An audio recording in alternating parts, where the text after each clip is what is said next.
This is the type of homily that does not have any illustrations, doesn't have any props. This is where I am as blunt as a snowplow. Suffering stinks. You only have to just listen to the words of Job. This is from a guy who's speaking out of the anguish of his heart. Physical pain, physical suffering. This is a man in agony. A train wreck has happened to his life, and he's giving it expression. And the fact is, most of us have had real experiences of suffering. It's either happened directly to us or real close to someone we love nearby. In order to talk about this, to say, how do we as a people of faith, as disciples of Jesus Christ, how do we engage this? I want to talk about 4 quadrants, 4 distinctly different areas of life that are affected by suffering. They are body, mind, heart, and soul. Let me take all 4 of them apart. First, body, because that's the easy one. That's our physical health.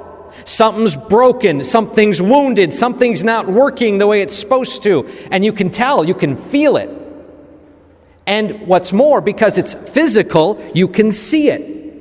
You know, literally take it in for an x-ray, a CT scan, have a doctor look at that. Find out what's wrong, get it fixed. There's a physicality to it that allows us to understand what is hurting, what is wounded, what is suffering. Our body, physical health. The second area, though, is the mind. And it's a lot harder because you can't see it. It's what's on the inside. You realize that sometimes we can let a tape of thoughts play in our head, and it just keeps playing. And sometimes those thoughts are destructive. Sometimes those thoughts, if we continue to let them play, will start to steer us in a pattern of behaviors, a pattern of actions that are destructive. That if we let that tape run, it can lead us to all sorts of issues of depression, addiction, maybe even despair. But because it's on the inside, you can't see it. Because it's on the inside, it's hard to find it. It's real, and Lord knows it's powerful. It's our intellectual health. The third one, the heart.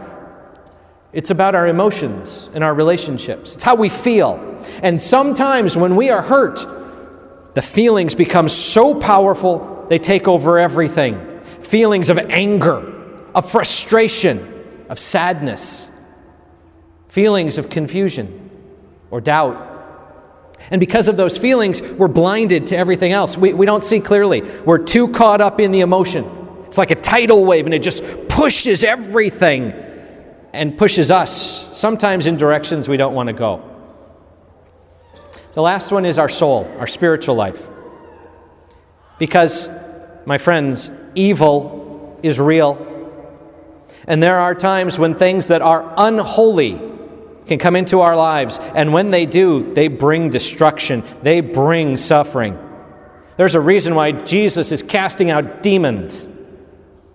Because the moment we begin to recognize that evil is real, we can recognize that when we're caught in the path of that, it can cause all sorts of suffering. Body, mind, heart, and soul. Now, with these 4 quadrants, how do we embrace it? And there's really 2 things I think that we need to talk about today. First, what do we do to engage and confront suffering? How do we roll up our sleeves and say, I got to face this. I got to deal with this. I've got to take it on. Friends, for our part, first, do we acknowledge it? I mean, do we call it what it is? Do we recognize the suffering that is present to us? And I say this because so often we're real quick to just sweep it under the rug. Let's pretend it's not there. Ignore it long enough and maybe it will go away. That the first step is, do we recognize that we're hurting, that we're wounded, that we're suffering? Do we acknowledge it? This takes honesty. It takes clarity of vision. But once we acknowledge it, then at least we can begin to deal with it. Then second, what are the resources? What are the things that we can bring to this? We're not alone. There are people in our lives. There are opportunities, programs, counselors. There are things we can read. There are situations and activities we can do. There are resources that are there to help us. We're not alone. Will we bring those resources to bear on the suffering that is before us? Then the third thing is, will we act? Will we kick it into gear? Because I can acknowledge that I'm hurting, and I can even line up the resources, but if I don't follow through, nothing happens. I don't know about the other guys in the house, but I don't like going to the doctor.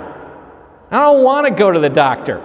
I might know I should go to the doctor, but it doesn't happen until I make the call and show up in the office. Will we do? Will we act? Will we make something happen? Acknowledging it, pulling in resources, and calling it into action. That's our part. But then there's another side to this. Because sometimes the suffering is bigger than us. Sometimes we confront a problem, we confront circumstances, and it hits us like a brick. And we can't face it by ourselves. There isn't enough on our team, there aren't enough people to handle this. This is bigger than us. And friends, when that happens, we get down on our knees. The gospel reading today is so powerful because when Jesus sees sickness, he runs to it. When Jesus encounters suffering, he goes toward it. Jesus, when he encounters suffering, brings about healing. An encounter with Jesus is a healing encounter. And Jesus is going towards the suffering, towards the woundedness, towards the destruction to bring about life. We can come to him. And friends, we come to him because he understands. That Jesus understands suffering even better than we do. And you want proof? You look in that little alcove and you stare at that cross. Because that cross tells us a story. That cross is not a lie, that cross is the truth. Suffering is a part of our world. We know this.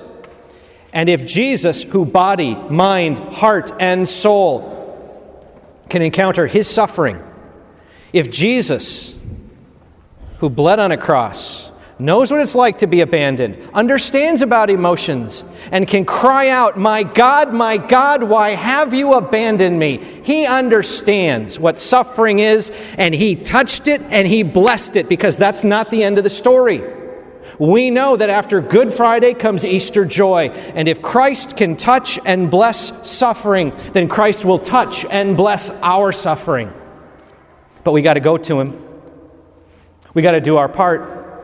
We got to acknowledge what's wrong. What are my resources? Lord, what can I do? And when I've done my part, then I go to him and I say, okay, this is what I've done. I need your help. This is what I've faced. I need your grace. Brothers and sisters, what's hurting today? What in our life is suffering? What are we struggling with today?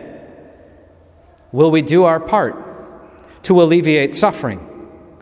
And then will we go to the Lord who longs to heal us and ask him for the grace and strength we need? May God help us, and may God bless you all.